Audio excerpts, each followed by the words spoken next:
What's going on, guys? Billy here, and today I'm going to be building on a series that MKBHD does over on his channel. If you're unfamiliar with him, he's got about 6 million subscribers here on YouTube and does amazing work reviewing general tech products like smartphones, laptops, and even cameras. I'd encourage you guys to go check out his channel on the off chance you're not already subscribed to him. Anyway, he's got this mini-series on his channel where he basically talks about what he wants to see from a certain company in the future, whether that be new products, changes, etc., etc. And what he does is he titles those videos Dear and then insert company name here. So without further ado, let's talk about what I would like to see from DJI in the future. Dear DJI, please include the same features across all of your drones. I understand when you come out with a new drone that has new features, it's going to stay specific to that drone, so it's seen as sort of a selling point and people will go out and buy it. Sometimes these features make their way down. So for example, we got the Spark, it had quick shots, and after a couple of months, those were trickled down to the Mavic Pro, and now the Spark and Mavic Pro can use quick shots, although that was kind of marketed heavily with the Spark as if you could just fly the drone yourself and get this cinematic footage.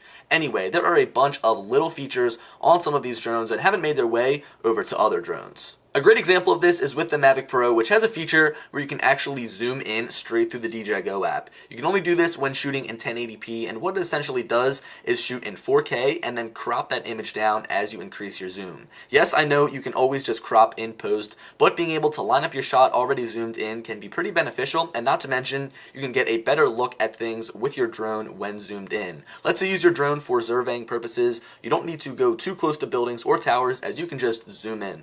So yes, the zoom feature is great, but it's currently only available on the Mavic Pro and hasn't made its way over to any other drone, not even the Phantom 4 Pro. What I think DJI does is they have certain teams working on certain drones, and the Mavic team just hasn't yet shared the code with the Phantom team, and I'm pretty sure it'd be easy to implement into the Phantom, considering it's all software and no hardware. Dear DJI, moving forward, please include internal storage on all of your drones. In the new Mavic Air, we've got 8 GB of onboard internal storage, and within the DJI Go app, we have the option to either write files to the SD card or the internal storage. And I can't tell you how many times it's helped me out or pretty much saved the footage that I wanted to shoot. So whenever I go anywhere, I've got the Mavic Air with me. It's in my backpack, so I guess you could say I'm always strapped, as I've always got a drone on me. But seriously, I always bring this thing with me wherever I go. I'm always trying to shoot footage whenever I see something cool, and sometimes I forget an SD card. It's very rare, but at times an SD card will be left behind. I'll leave it at my house or in my dorm room, and typically I would be screwed, but with the internal storage, I'm able to save my full resolution 4K video recordings,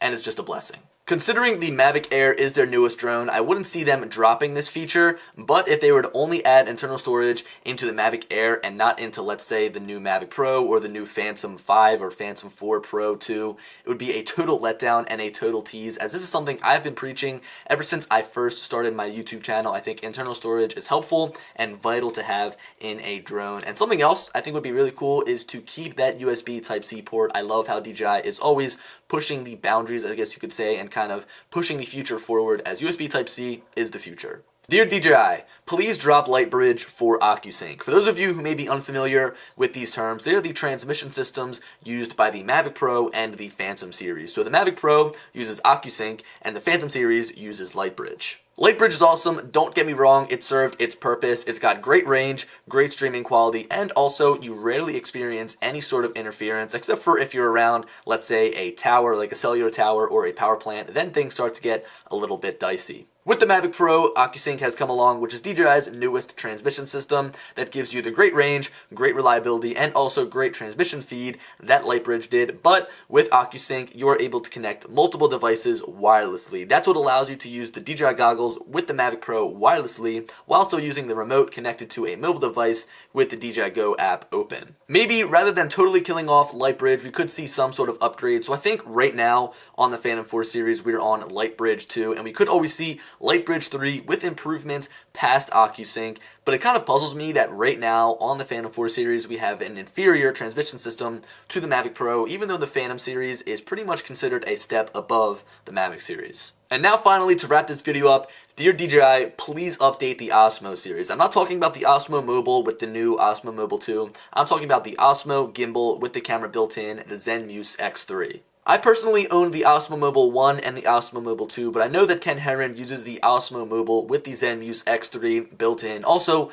with the Z-axis, and that thing shoots incredibly smooth footage. Also, at a high resolution, it's still able to shoot 4K at 30 frames per second, and I've been wanting to get one myself. I think they're a great tool for making videos, but I've kind of been holding back as I'm afraid as soon as I buy one, DJI will come out with some sort of upgrade. I mean, this thing was released October 25th of 2015, I believe, so as of now, it's almost 3 years old. It's coming up on 3 years old, so I feel like it is definitely in need of some sort of refresh. In 2016, they did offer an update to the Osmo called the Osmo Plus, which allowed you to actually zoom in, but that's not really the update I'm looking for. I know that those cameras on the top are swappable, but I would also love some sort of refresh of the handle, as I feel like after 2.5 years, it could use some updating. Whether they make it more ergonomic, add more buttons, add more features, more sliders, I mean really anything, the only thing I'm looking for in an Osmo Mobile is a bigger sensor and 4K video recording at 60 frames per second. Once I see that, I'm going to rush to DJI's website and put my order in as soon as possible. So guys, there we have it. Those are some of the things that I want to see from DJI in the future. In the comment section below, feel free to continue this conversation. Let me know what you would love to see from DJI, whether it's new product, whether it's products they have right now refreshed, or just anything about the company themselves. I mean, it's totally open, and I'd love to know what you guys have to say. But guys, hope you enjoyed the video, and as always, I'll talk to you later. Peace.